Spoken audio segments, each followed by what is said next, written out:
Fala, galerinha da biologia! Eu sou Flávio Augusto, os meus alunos me chamam de Barninho Bio e eu estou aqui, gente, para resolver junto com vocês a segunda edição do Simula Baiana, um sucesso na preparação dos alunos para a Escola Baiana de Medicina e Saúde Pública.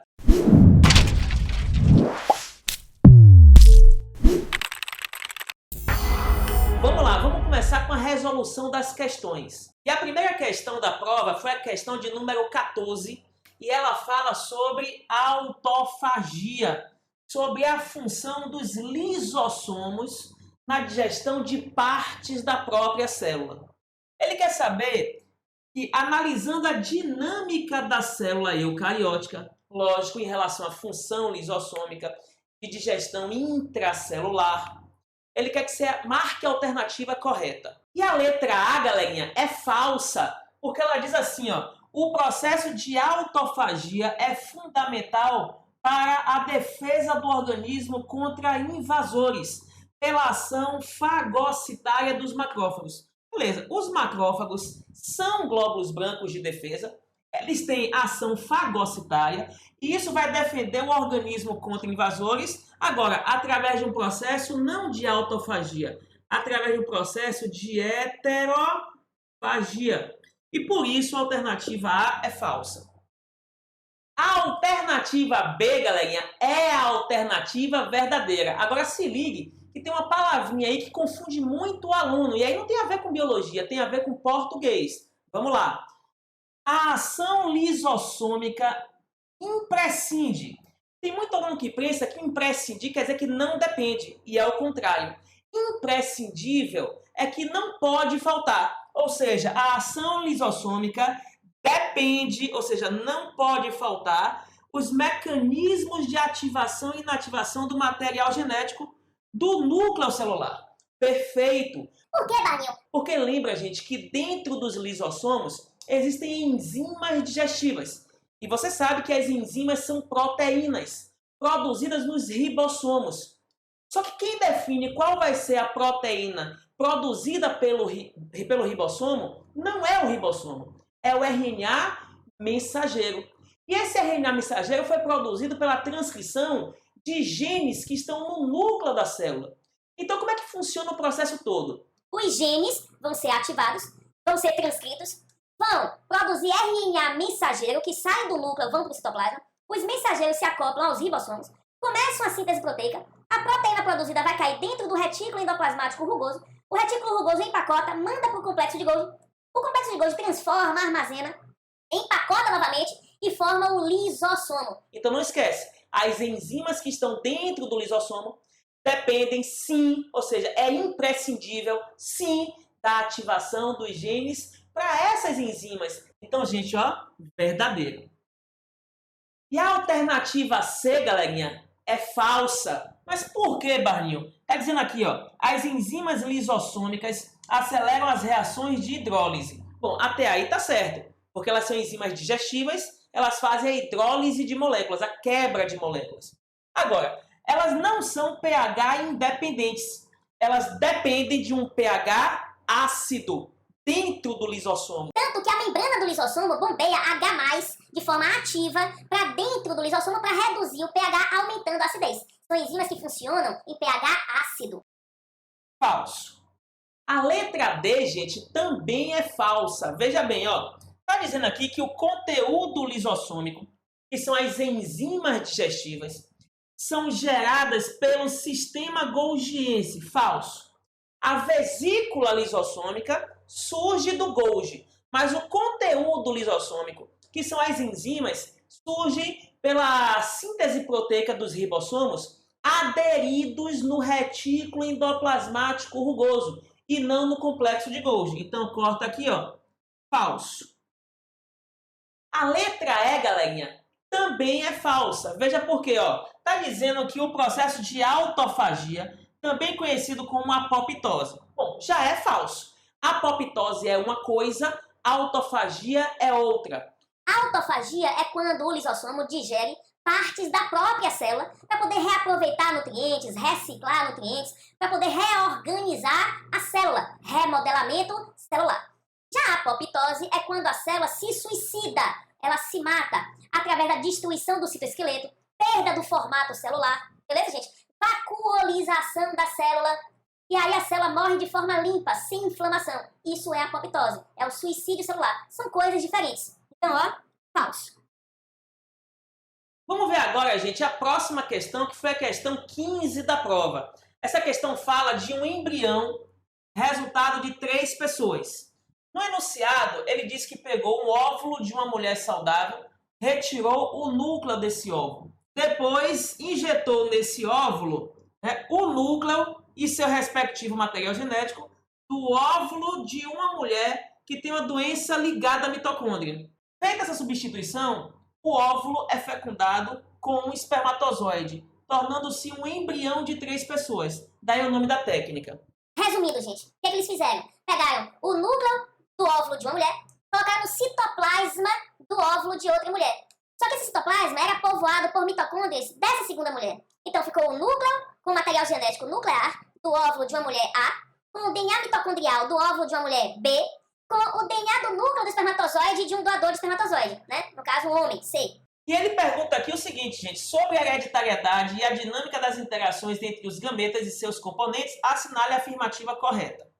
A letra A, galerinha, é falsa. Por quê? Olha para cá. Está dizendo aqui que essa técnica afasta a chance de ocorrência de transmissão de uma doença mitocondrial paterna. Gente, essa técnica não afasta isso. Toda doença sendo mitocondrial será de origem materna, porque naturalmente as nossas mitocôndrias vêm do óvulo da nossa mãe e não do espermatozoide do nosso pai. A gente chama isso de herança mitocondrial materna. Então, a herança mitocondrial paterna é afastada naturalmente e não por essa técnica. Falso. E a letra B, galerinha, também é falsa. Veja por quê. Está dizendo aqui que a existência de DNA nas mitocôndrias é por si só uma evidência irrefutável da origem microbiana dessa estrutura celular. Bom, as mitocôndrias têm uma origem microbiana? Tem, você sabe disso. É a endossimbiose. A presença de DNA na mitocôndria é por si só uma evidência dessa origem endossimbiótica? Não, pessoal. Porque esse DNA mitocondrial poderia ter sido herdado ou ter sido transferido do DNA do núcleo da célula eucariótica. Então, Marinho, o que é uma evidência irrefutável da origem microbiana da mitocôndria? É o tipo de DNA e os tipos de genes presentes no DNA. Ou seja, o DNA da mitocôndria ele é circular, não tem histonas e carrega genes típicos de procariotos. Então essas sim são evidências irrefutáveis. E não apenas ter DNA, beleza? Então, ó, falso. A letra C também é falsa, galerinha. Tá dizendo aqui, ó, que a fecundação de 2 espermatozoides num óvulo, geralmente resulta em gêmeos monozigóticos. Falso. O nome disso é poliespermia, ou seja, mais de um espermatozoide fecundando o mesmo óvulo. Ô, Barnil, isso geralmente origina o quê? Origina um embrião triploide, porque vai ter N do óvulo, N do espermatozoide e N do outro espermatozoide. Esse embrião não vinga. Isso aí, gente, é uma euploidia. É um tipo de mutação severa que inviabiliza o desenvolvimento embrionário. Então, ó, falso. A letra D também é falsa, gente. Olha só. Diz assim, as doenças mitocondriais são severas. Perfeito, até aí certinho. Por comprometer diretamente a síntese proteica. Beleza, até aí certinho. Agora, no citoplasma das células, falso, não é no citoplasma. Porque a síntese proteica realizada pelas mitocôndrias acontece dentro da mitocôndria e não no citoplasma da célula. Acontece na matriz mitocondrial, no mesmo lugar onde vai ocorrer o ciclo de Krebs, a segunda etapa da respiração. Então, corta aqui, ó, gente, ó, falso. E a letra E, galerinha, é a alternativa verdadeira. Olha só, tá dizendo aqui que a fecundação favorece a conclusão da meiose equacional. Perfeito? Lembra que a meiose tem duas. A meiose 1, que é reducional, e a meiose 2, que é equacional. A meiose 2 tem prófase 2, metáfase 2, anáfase 2, telófase 2. Naturalmente, gente, o gameta feminino, ele é liberado no dia da ovulação, no 14º dia, na forma de ovócito secundário. Então a mulher, na verdade, não ovula, ela ovocita secundariamente. Esse ovócito começa a meiose 2 e os cromossomos são levados até o meio da célula. Mas para poder separar as cromátides irmãs, tem que ter a despolimerização dos microtúbulos. E essa despolimerização dos microtúbulos depende de sinais químicos resultantes da fecundação. Então, gente, é a fecundação que faz a célula sair da metáfase 2 para a anáfase 2.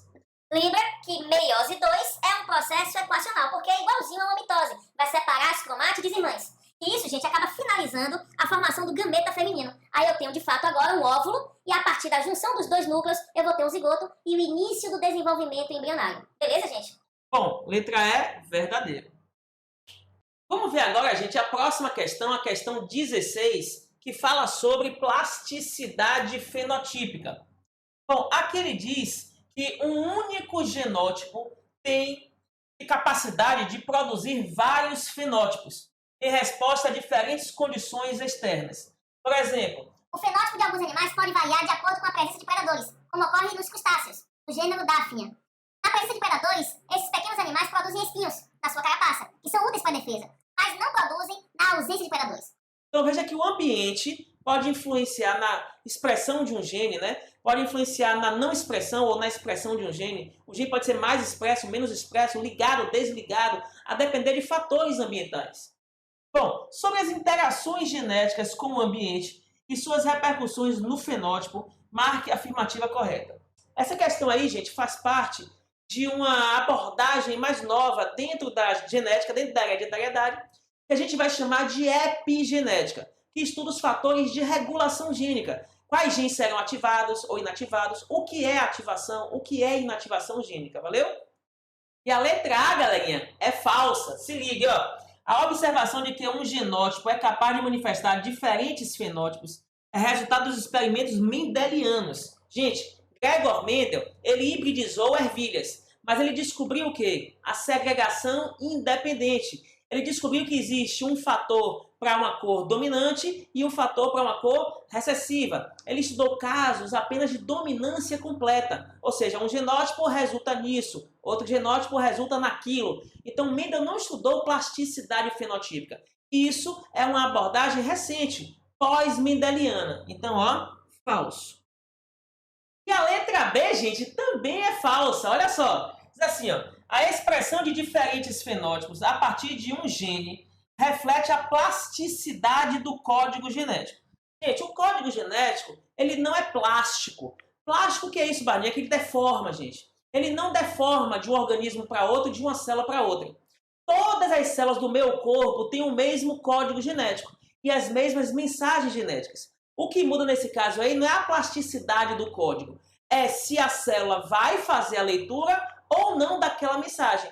Então, o que está mudando para poder formar um neurônio, ou para poder formar um músculo, para poder formar um fígado ou um pulmão, não é a plasticidade do código. Porque o código genético de todas as células vai ser o mesmo. Porque o código é a correspondência entre a trinca de bases e o aminoácido. Isso não muda, isso não é plástico. Beleza? Agora, o que muda? É se a célula vai ativar o gene para neurônio ou se ela vai ativar o gene para músculo. É isso que muda. É a plasticidade na expressão gênica e não no código genético. Então, falso.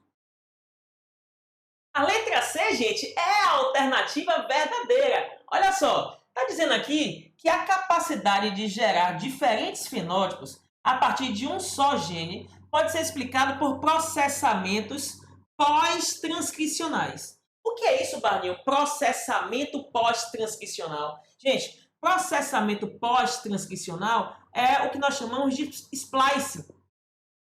Ou seja, é o splicing. Certo? Então, o splice, você lembra? É que nos eucariotos existem regiões chamadas de introns, que não são úteis, regiões chamadas de exons, que são úteis. O splice é a retirada dos introns e permanência dos exons.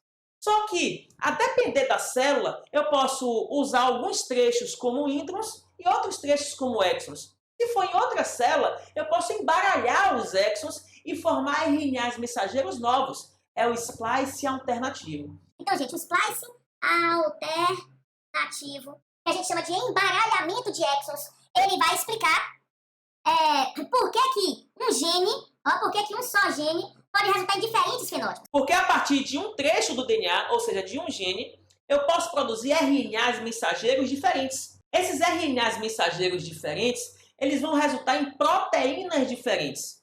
E esse processo é depois da transcrição, ou seja, pós-transcricional. Ele é antes da tradução, ele é pré-traducional. Ele ocorre dentro do núcleo dos eucariotos. Então, ó, o restinho está todo correto. Verdadeiro. E a letra D, gente, está errada. Olha para cá, pessoal. Está dizendo assim, ó, a plasticidade fenotípica pode ser exemplificada nos casos de dominância incompleta, onde há manifestação dos fenótipos intermediários. Gente, a dominância incompleta não está discutindo se um gene vai se expressar mais ou menos, se vai ser ligado ou desligado. A dominância incompleta avalia o que é que um heterozigoto é capaz de manifestar. Se o heterozigoto manifesta um fenótipo relativo à expressão de um gene, então é uma dominância completa. Se o heterozigoto manifesta os dois genes, aí a gente chama de codominância. Se o heterozigoto manifesta um só gene, mas não completamente, então o nome é dominância incompleta. Perceba que não estamos discutindo aí se o ambiente está ligando o gene, desligando o gene, expressando ele mais ou ele menos. A gente está colocando que ele deu um resultado, sendo heterozigoto, e esse resultado é um intermediário. Então não houve variação desse resultado, não houve plasticidade no fenótipo. Surgiu um novo fenótipo intermediário, mas não está havendo plasticidade no fenótipo, entendeu, gente? Então nesse caso, ó, falso. E a letra E também é falsa, gente. Está dizendo aqui o seguinte, que as mutações ao acaso respondem pela capacidade de manifestação de fenótipos variados a partir do genótipo analisado. Gente, as mutações, elas alteram o genótipo. Então, elas não fazem o genótipo manifestar fenótipos diferentes. Elas fazem a criação, a origem de novos genes, de novos genótipos. Então, não esquece. A mutação, ela altera o fenótipo, não porque alterou a expressão do gene, mas porque alterou a natureza do gene. Ou seja, alterou o próprio gene, a mensagem genética. Beleza? Então, mutação não é plasticidade fenotípica, é inovação genética. É a formação de novos genes, beleza? De novos genótipos. Então, falso. Vamos ver agora, gente, a questão 17. Ela fala sobre o hipotálamo. Diz que é uma estrutura essencial, uma das regiões evolutivamente mais ancestrais do sistema nervoso. Então aí já deu uma dica. O hipotálamo pertence ao sistema nervoso. Então o hipotálamo é formado por neurônios. Não esquece essa dica. Bom, entre outras funções, controla a produção de hormônios, como dopamina, ocitocina, gonadotrofinas, que está ligado a comportamentos instintivos em mamíferos, ou seja, ações desencadeadas sem nenhum aprendizado prévio. Resultado, o hipotálamo controla a sede, controla a fome, controla o ciclo diário do organismo. Então, esses são o que ele chamou aí, ó, de comportamentos instintivos em mamíferos. São as funções do hipotálamo, beleza? A respeito das interações neuroendócrinas que colaboram com a homeostase fisiológica, é correto afirmar. E a letra A, galerinha, tá falsa, gente. Olha pra cá. Tá dizendo aqui que o ADH, também chamado de vasopressina, é secretado pelo hipotálamo na corrente sanguínea. Falso. O hipotálamo secreta o ADH na neurohipófise. A neurohipófise armazena o DH e é ela que secreta na corrente sanguínea.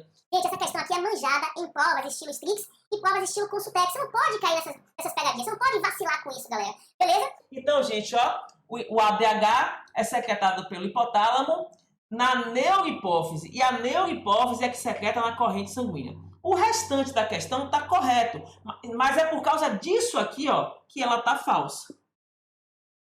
A letra B também está falsa, gente. Sabe por quê? Porque ele está dizendo aqui, ó, que as gonadotrofinas como o FSH e o LH, secretadas pelo hipotálamo. Bom, aqui que está errado, ó, porque o FSH e o LH são hormônios secretados pela adenohipófise. Eles são produzidos pela hipófise e secretados pela hipófise e não pelo hipotálamo. Agora, Marinho, eles são gonadotrofinas? Bom, são. O FSH e o LH, eles vão estimular as gônadas. E por isso eles podem ser chamados de gonadotrofinas, beleza? Então, ó, é falso não por causa do nome gonadotrofina, mas porque diz que foi secretado pelo hipotálamo. Falso. São secretados pela adenohipófise. A letra C, galerinha, é a alternativa verdadeira. Se ligue, ó. A dica para entender a questão C é você ver que o hipotálamo aqui, olha, ele é parte do sistema nervoso. Então, ele é formado por neurônios. Lembre que neurônios, ele produz neurosecreções. Agora, essas neurosecreções podem ser lançadas na corrente sanguínea, a gente chama de neurosecreções endócrinas, ou seja, hormônios, ou elas podem ser lançadas entre dois neurônios, na sinapse. Aí nós chamamos de neurotransmissores, como por exemplo, ó, a dopamina. Beleza, gente? O GABA, a adrenalina e outros neurotransmissores podem ser secretados por neurônios, já que o hipotálamo é feito de neurônios. Então vamos lá. A letra C diz assim, ó. A dopamina e outras secreções. Quais secreções variam? Os neurotransmissores, beleza? Hipotalâmicos atuam conduzindo de forma química as ondas de despolarização entre as membranas pré- e pós-sinápticas de dois neurônios. Gente, onde é que fica esse espaço entre as membranas pré e pós-sinápticas? Bom, esse espaço que fica antes e depois da sinapse é a sinapse química. Então, o que ele está falando aí é que secreções hipotalâmicas podem, além de ser hormônios, além de ser endócrinos, eles podem ser neurotransmissores que atuam nas sinapses químicas entre neurônios. Verdadeiro? Verdadeiro, porque o hipotálamo, antes de ser uma glândula, ele é uma parte do sistema nervoso. Então, é formado de neurônios, galera. Então, ó, verdadeiro. Galerinha, muita gente marcou a letra D, mas a letra D é falsa. Se liga, ó. Bom, a ocitocina foi fundamental na evolução dos mamíferos, pois fortalece as relações afetivas e sociais. Até aí, verdadeiro. Beleza, perfeito. Além de estimular contrações uterinas do parto. Verdadeiríssimo até aí. Perfeito. Mas olha o finalzinho da frase. Diz assim, ó. E a produção de leite. Galerinha, a produção de leite materno não é estimulado pela ocitocina, é estimulado pela prolactina. A ocitocina estimula as contrações da musculatura da mama para poder ejetar o leite. Então, a ocitocina é ejeção de leite. E prolactina que é produção. Então, aqui, gente, produção tá falso. E a letra E, gente, tá falsa. Veja por quê, olha só. Tá dizendo que o hipotálamo ele causa sensação de fome. Beleza, o hipotálamo ele regula, é o centro da fome. Então ele pode causar sensação de fome ou sensação de saciedade. Como é que funciona isso? Ele diz que o hipotálamo causa sensação de fome quando é estimulado pelo hormônio leptina. Bom, falso. A leptina estimula a saciedade. Quem estimula a fome é a grelina.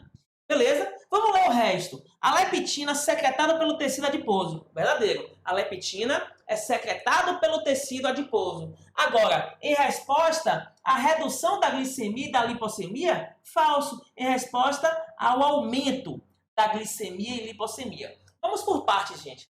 Glicemia é a taxa de glicose no sangue da gente. Lipocemia é a taxa de lipídio no sangue da gente.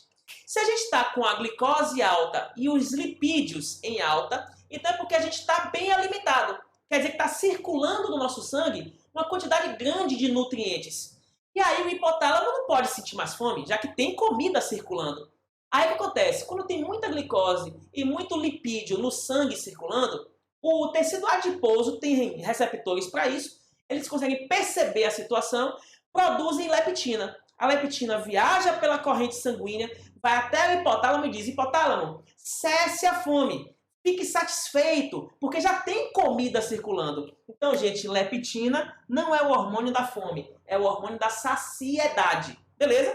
Se a pessoa tiver com baixa glicemia e baixa quantidade de lipídios circulando, ou seja, tiver com poucos nutrientes circulando, aí o estômago, né, e o intestino vão produzir a grelina. A grelina vai ser lançada no sangue, vai até o hipotálamo e aí sim, dá um grito hipotálamo, o bicho está pegando, a gente está sem comida, tá pouca glicose, pouco lipídio circulando no sangue. Então o hipotálamo estimule a fome. Então não esquece. Grelina, sensação de fome. Leptina, saciedade. Valeu, galerinha? Falso. Vamos ver agora, gente, a questão 18. E ela fala sobre o sistema Nature de Carl von Linné, ou seja, fala sobre o sistema de classificação dos seres vivos de Linneu. É a taxonomia dos seres vivos. Só que na questão, gente, ele não vai discutir só o que Linneu produziu. Ó. Ele vai querer sobre o processo evolutivo, a sistematização e classificação dos seres vivos ao longo dos séculos, desde Linneu. Ele não quer só saber de Linneu, quer saber ao longo dos séculos, desde Linneu, beleza? E nessa questão, gente, a letra A é a alternativa verdadeira. Veja por quê. Assim, ó, o sistema linneano de classificação prescinde de dados sobre a origem evolutiva das estruturas anatômicas utilizadas para a classificação dos organismos na época. Olha, na época de Linneu, ele usava dados sobre a origem evolutiva dos organismos? Não, gente. Linneu criou as categorias taxonômicas baseadas apenas na semelhança anatômica, sem investigar a origem delas. Ele não discutia a homologia das estruturas, beleza? Ele classificava duas espécies que nem eram aparentadas, mas só porque tinham características semelhantes ou que tinham a mesma função. Ele não se preocupava com as homologias, ele não discutia isso, não discutia a origem evolutiva dos organismos. Ele apenas classificava os organismos em grupos que tinham semelhanças anatômicas ou não tinham semelhanças anatômicas. Beleza, gente? Então não esquece isso. Então, ó, o sistema de Linneu, que é a taxonomia, não utiliza. Ah, peraí. A palavra prescinde é que pegou muita gente aí, gente. Prescindir não quer dizer vir antes, não quer dizer precisar. Prescindir quer dizer que não depende, não utiliza. Então, o sistema de Linneu não depende, não utiliza de dados sobre a origem evolutiva das espécies, das estruturas. E perfeito, Linneu não trabalhou com a origem, trabalhou apenas com semelhanças compartilhadas, sem se preocupar com a homologia. Perfeito, gente, letra A, verdadeiro. A letra B, gente, é falso. Olha só, está dizendo aqui que as categorias taxonômicas como domínios, reinos, famílias, espécies, são fruto do sistema Nature de Linneu? Falso. O domínio não é um produto da teoria de Linneu, não é um produto do sistema de classificação linneano. Os domínios surgiram bem depois, é uma classificação recente, proposto por Oese, e se baseia no estudo de moléculas. Ele define que o mundo vivo apresenta 3 domínios: o domínio Archaea, o domínio Bactéria e o domínio Eucária. E isso não é da época de Linneu. Valeu, galerinha? Então, ó, falso. A letra C tá falso, gente. Sabe por quê? Diz assim, ó, abordagens filogenéticas. Ah, quando vier essa palavra filogenética, é porque é um sistema de classificação mais recente. Bom, então, abordagens filogenéticas de classificação atual, até aqui tá certo. Se baseia em características análogas? Falso. Se baseia em características homólogas. Então a classificação atual se baseia em homologia. A gente não quer saber se a estrutura é semelhante anatomicamente ou tem a mesma função. A gente não quer saber isso. A gente quer saber se ela descende de um mesmo ancestral, para poder agrupar os seres vivos baseado nos ancestrais comuns, em grupos chamados monofiléticos. Valeu, gente? Então, ó, não são características análogas. A classificação atual se baseia nas homologias. Falso. A letra D também é falsa, gente. Ela diz assim, ó, a formação de grupos polifiléticos através de cladogramas e árvores filogenéticas representa o grande objetivo da sistemática filogenética atual. Na classificação dos seres vivos, falso. A sistemática filogenética atual se baseia em grupos que não são polifiléticos, grupos chamados de monofiléticos. O que é isso, Barninho? Que tem uma única origem comum, ou seja, um único ancestral comum entre 2 grupos analisados, beleza, gente? Então, nesse caso, ó, falso. E a letra E, galerinha, também também é falsa. Por quê? Porque, olha só, a concepção de indivíduos capazes de se reproduzir e gerar descendentes férteis ao longo das gerações, como o conceito de espécie, perdura inabalável desde Linneu até os dias atuais. Bom, esse conceito de que dois organismos pertencem a uma mesma espécie, se eles se reproduzem e geram descendentes férteis, ele hoje é muito questionado, porque ele só é válido para os organismos que são sexuados, pessoal. Os organismos assexuados não são levados em consideração nesse conceito. Então, hoje existe uma abordagem ecológica sobre o conceito de espécie. Hoje existe o conceito de espécie baseado no nicho ecológico, baseado na distribuição geográfica, baseado no comportamento sexual, baseado na capacidade de cruzar, gerar descendentes e nas comparações de material genético. Então, existem hoje várias abordagens sobre o conceito de espécie. Então, ele não permanece inabalável. Falso. Ele foi bastante modificado e hoje sofre grandes críticas, né? Porque não contempla todos os organismos. Então, ó, falso. Vamos começar agora, gente, a questão 19, que fala sobre o coração dos mamíferos. Tá aqui o desenho do coração. Ele diz que o coração dos mamíferos perde quase toda a capacidade de gerar novas células musculares, já nos primeiros dias após o nascimento. É uma condição que dura toda a vida e que dificulta a recuperação de órgãos, do órgão, em eventos que causam a morte celular em massa, como um infarto. Analisando o sistema cardiovascular dos mamíferos, assinale a afirmativa correta. E a letra A, gente, é falsa. Olha para cá, ó. Tá dizendo aqui que um coração tetragravitário com circulação dupla e incompleta. Ó, falso. Os mamíferos apresentam uma circulação dupla, até aí tá certo, porque o sangue sai do coração, vai no pulmão, sofre a hematose e volta pro coração, chama de pequena circulação. Depois ele sai do coração, vai no corpo, nos sistemas e volta. Então nossa circulação é dupla. Mas não é incompleta, porque o nosso coração, ele tem o lado esquerdo separado do lado direito. E aí o sangue não mistura. A circulação é incompleta quando o sangue se mistura no coração, por exemplo, ou em alguma outra parte do corpo. O que ele fala aqui que o sangue arterial se transforma em venoso, isso aqui não é considerado mistura de sangue. Então, falso. E a letra B, gente, é quase verdadeira, mas no finalzinho ele estraga tudo. Olha só. O miocárdio, que é o músculo cardíaco, é constituído por células musculares estriadas. Perfeito. Estriadas porque tem sarcômeros, e aí a contração é mais forte. É bifurcada. Perfeito. São células, ó, gente, ó, que apresentam bifurcações. Ó. São células bifurcadas. Perenes, perfeito, porque vão durar a vida toda especializadas. São células que duram a vida inteira, como neurônios, por exemplo. Não ficam se multiplicando eventualmente.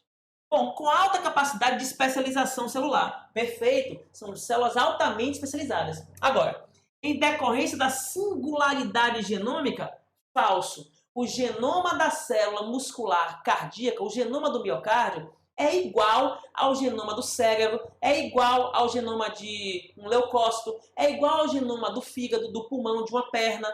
O que muda é quais genes ele vai ativar e não quais genes ele vai possuir. Entendeu, gente? Então, o genoma do músculo cardíaco não é singular, não é único. Ele é um genoma compartilhado com todas as células. As diferenças estão na expressão dos genes. Então, ó, falso. A letra C, galerinha, é falsa também. Se liga aqui, ó. Tá dizendo assim, que o ventrículo direito, em sístole, quando contrai, bombeia o sangue pelas veias pulmonares. Bom, bombeia o sangue desoxigenado. Perfeito. Lembra disso, ó. Lado direito é o lado inimigo. Circula sangue venoso. Tá certo até aí. Só que não é pelas veias pulmonares.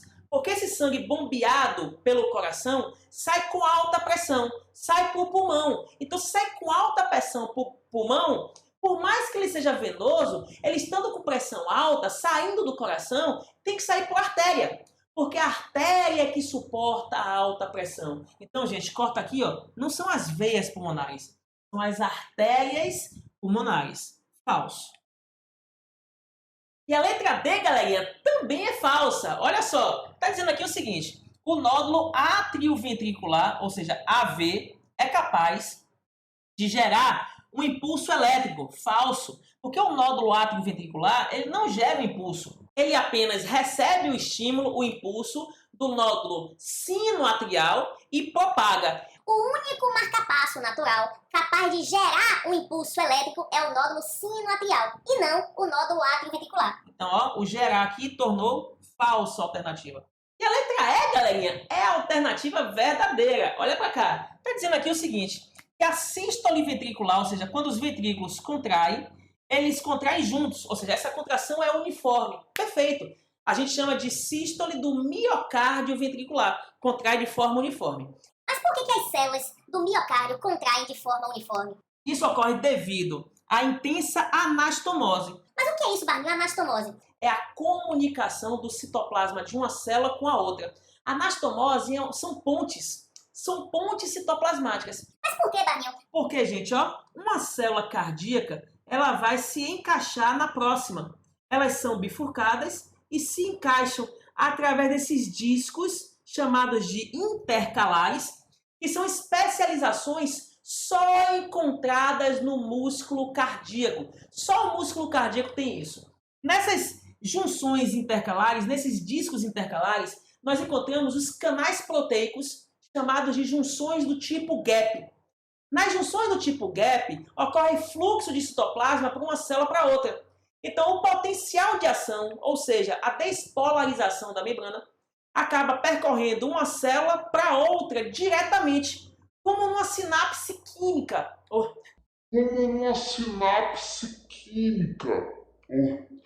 Como uma sinapse elétrica, galerinha. Ou seja, o fluxo aí, ele vai de uma célula para outra através das junções gap, que são pontes citoplasmáticas, são anastomoses, e isso faz com que uma célula contraia e a outra contraia também, de forma bem uniforme. Beleza? Então, são várias células que, quando contraem, se comportam como se fosse uma única célula. Então, a gente, ó, verdadeiro.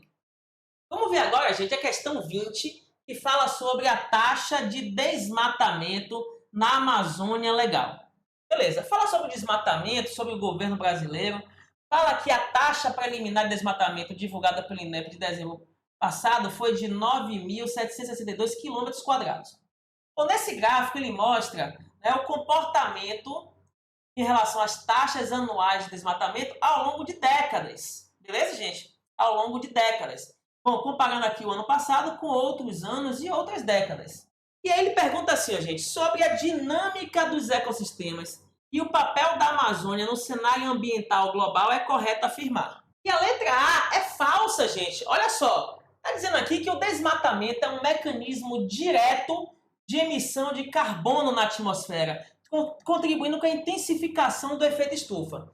Gente, o desmatamento, ele não libera o gás carbônico diretamente, beleza?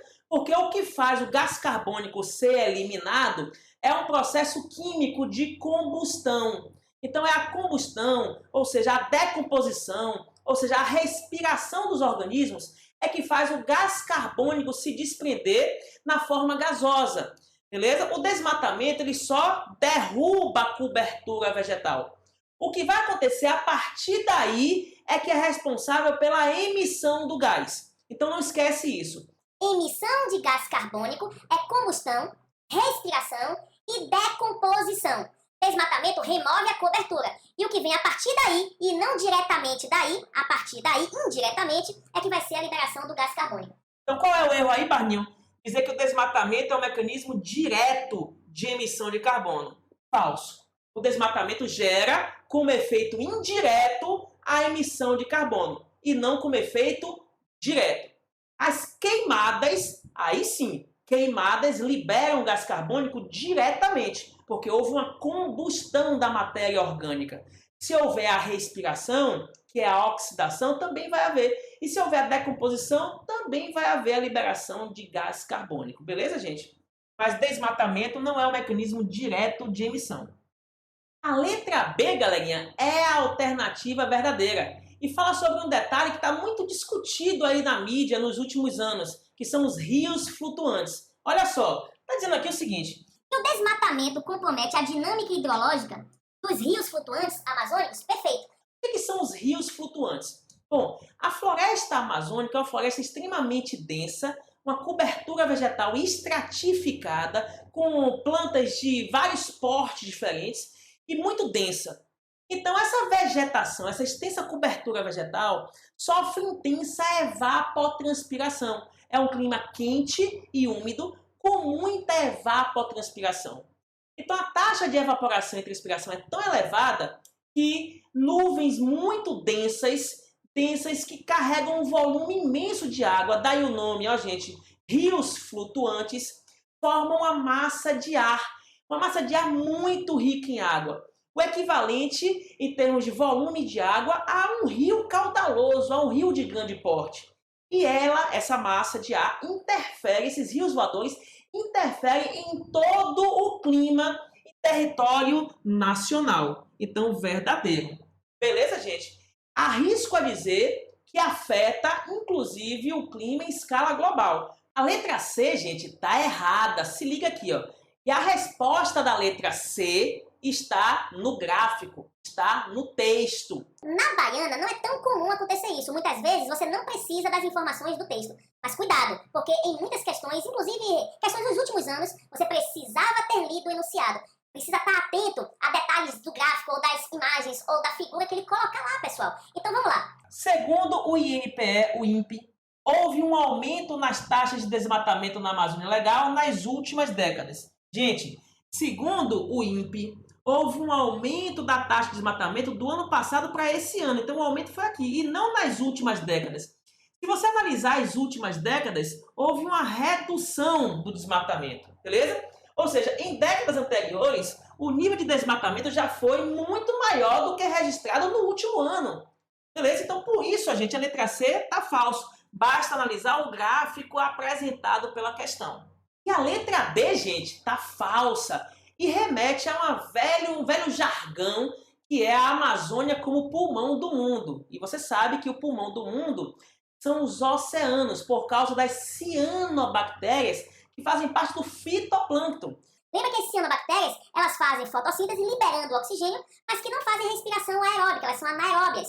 Então, resultado, as cianobactérias respondem pelo oxigênio que os animais heterótrofos consomem, causando o equilíbrio do ecossistema. Vamos ler a questão, gente. Diz assim, ó, o desmatamento na Amazônia compromete o balanço planetário do oxigênio, utilizado pela respiração dos seres heterotróficos aeróbios. Beleza? Falso. Então, gente, ó, a Amazônia produz oxigênio pela fotossíntese, mas também consome o oxigênio. Quem é responsável por estabelecer o balanço planetário, o equilíbrio planetário, são as cianobactérias do fitoplâncton, dos oceanos. Beleza, gente? Então, ó, falso. E a letra E, gente, também é falsa. Olha para cá.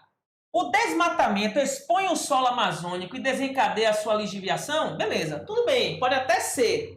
Agora, isso justifica a sua pobreza em nutrientes? Não, pessoal. Porque o solo amazônico, ele é pobre em nutrientes, porque devido ao clima quente e úmido, ocorre ali uma intensa proliferação de organismos decompositores, fungos e bactérias. Então o solo da Amazônia naturalmente é pobre. E ele não é pobre por causa do desmatamento. Ele naturalmente é pobre porque a intensa decomposição faz com que toda a matéria orgânica, né, todo organismo que morre, vai ser rapidamente decomposto e o grande porte das plantas, a grande massa vegetal, vai absorver esses nutrientes resultantes da decomposição.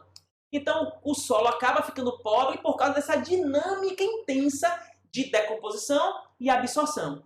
Então, a riqueza da floresta amazônica não está no solo, está na formação vegetal, está na formação de compostos orgânicos. Beleza, gente? Não esquece isso, galerinha. Falso. Vamos ver agora, gente, a última questão do simulado, que foi sobre a coreia de Huntington, ou seja, a doença de Huntington. É uma enfermidade neurológica rara, debilitante e insidiosa que costuma manifestar entre os 30 e 40 anos. Essa informação aqui é importante, gente. De idade e matar antes dos 60.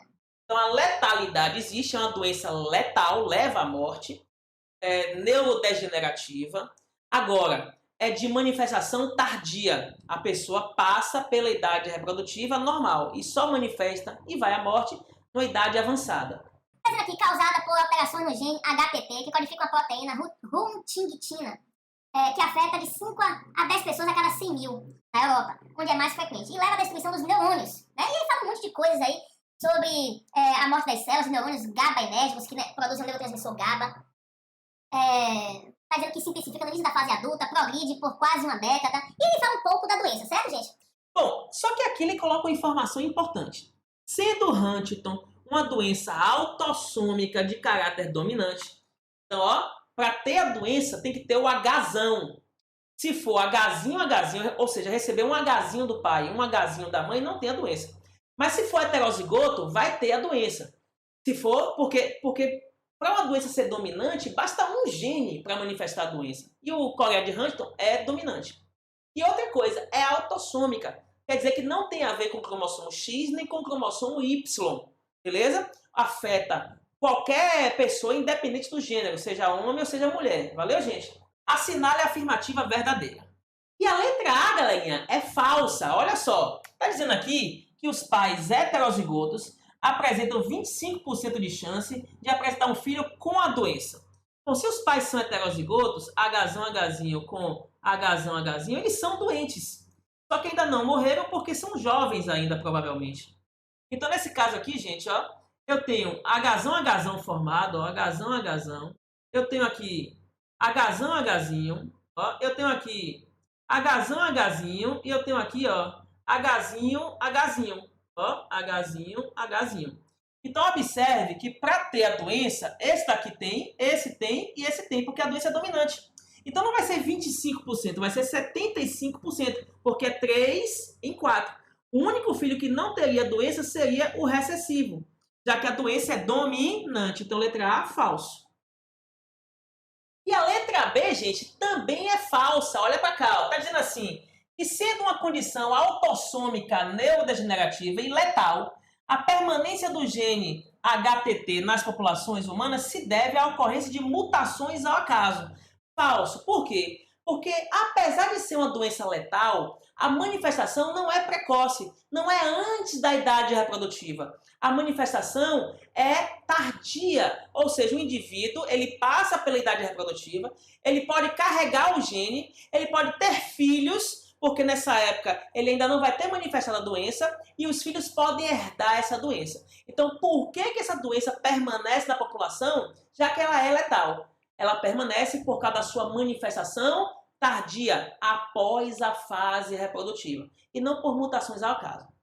Gente, a permanência do gene letal na população se dá por mutações ao acaso ou pelo heterozigoto, quando ela é recessiva, por exemplo, aí se dá pelo heterozigoto, ou quando ela é letal de manifestação precoce, ou seja, antes da idade reprodutiva. Aí a ocorrência se justifica por mutações ao acaso. Que não é o caso aqui, gente, ó. Então, falso.